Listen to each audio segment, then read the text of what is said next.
সবাই একসাথে আমরা বাস করছি, এখন তো আমরা চলাফেরা করছি। এশিয়া ইউনিভার্সিটির প্রফেসর ছিল 10 বছর, বাসে উঠে দেখি আমার ছাত্ররা 10 জন বসে আছে, এদের হিন্দু পাত্র খুব বয়স্ক, দাঁড়াতে পারছে না, তা কাঁদতেছে। আমি সিট থেকে উঠে তাকে সিট দেওয়ার দাদা বসে, তো উনি জিজ্ঞাসা করেন আপনি কেন? আমি এই ইউনিভার্সিটির প্রফেসর। না না না না, আপনি আমার মুরব্বী, আপনি হিন্দু পাত্র তো ভালো মানুষ। আমার ছাত্ররা দাঁড়িয়ে ছাত্ররা একটা কথা বলবো, কালকে ক্লাস আমি তোমরা স্বতন্ত্র ছেড়ে থাকার পরে এই বৃদ্ধ মুরব্বী কেন দাঁড়িয়ে থাকবো বলো? আমাদের ইসলামী শিখায় অনেক ঘটনা আছে আমাদের। আমি যে কথাটা বলতে চাই সেটা হলো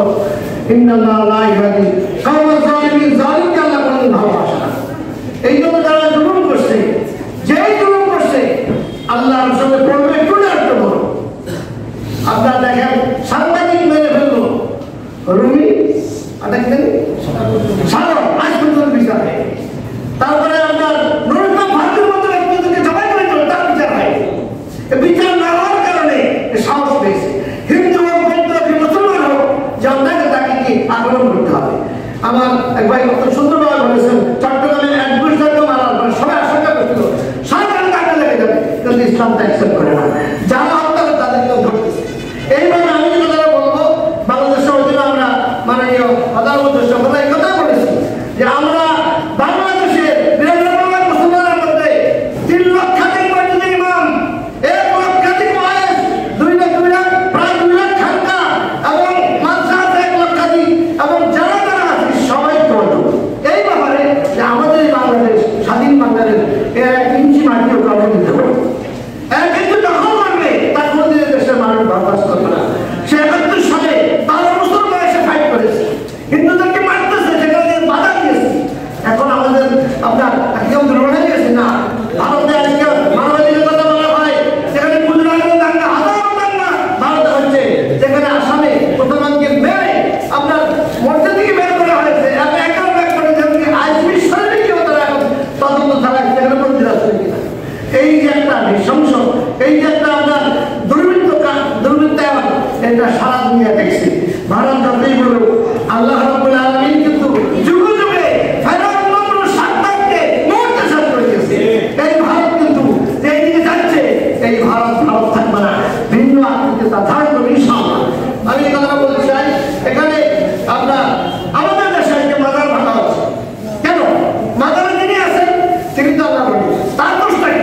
সেখানে অবৈধ কাজ করলে ওলামায়ে কেরাম এবং সবাই মিলে কমিটি করে অবৈধ কাজ বন্ধ করো। মন্দির ভাঙা হচ্ছে কেন? মন্দিরের দোষটা কি? সেখানে কোনো পুরোহিত বা কেউ যদি করে তাকে তো বিচার হতে পারে। তো সেই ধর্ম মশলায় কেমন ভাঙা কেন? আসলে আমরা আজকে ষড়যন্ত্র শিকার। একটা মন্দিরে আপনার আগুন জ্বালানো হলো, লোকজন বেরিয়ে গেল, হুজুর কি করে তা দেখো, আগুন জ্বালাইছে, জ্বালার পর দেখা যায় হিন্দু ছেলে কি ব্যাপার, আমাকে 5,000 টাকা দিচ্ছে আগুন জ্বালার জন্য। তখন হিন্দু ভাইয়েরা যারা দায়িত্ব তারা হবে খুব সাহায্য করেছে, তোমাকে ধরে। তা আমরা এই জন্য বলবো যে আমাদের হিন্দু বৈদ্যুতিক তারা আছে, প্রত্যেক ধর্মের লোকেরা এলান থাকে, কেউ না সমাপ্ত করতে হবে। মুসলমান তো আছে, সে মুসলমান হোক, হুজুর হোক, খ্রিস্টান হোক, যাই হোক, অন্যায় যুগের কাজ করতে পারে না। এই যদি হতে পারে তাহলে আমাদের দেশ হবে।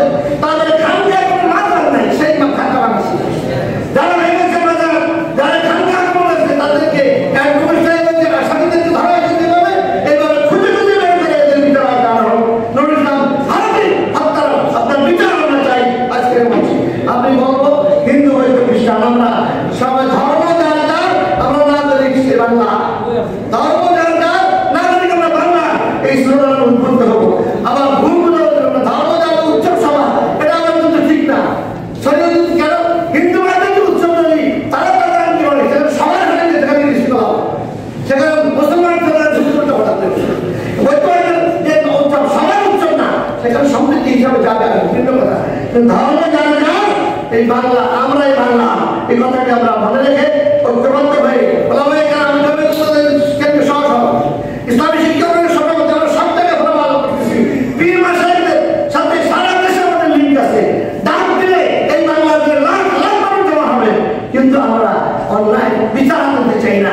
সরকার বিচার করবো, আমরা সহায়তা করবো। এই জন্য আজকে আমাদের ফেডারেল সমিতির আমরা ভাই যে আলোচনা যারা